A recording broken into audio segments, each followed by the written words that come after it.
Hello नाज़रीन किराम, अस्सलाम वालेकुम वरहमतुल्लाहि वबरकातुह। देखिए, मैं आज आपको एक चीज़ दिखाने के लिए जा रहा हूँ।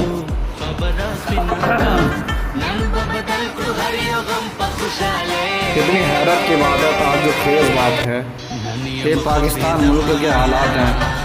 पता नहीं ये कौन सा मौलवी है, गैरत नहीं आ रही इसको। पश्तो डांस कर रहा है, पश्तो डांस। ये किसी जगह का नाम है पश्तो, पाकिस्तान के अंदर। ज़रा गैरत करो, होश में आओ। और ये देखिए दूसरों को भी खींच रहा है। एक बेदाढ़ी वाले को खींच रहा है। ये दाढ़ी रख के, कुर्ता पजामा पहनकर, टोपी लगाकर कितना मगन हो रहा है ये। पाकिस्तानियों, ज़रा गैरत करो।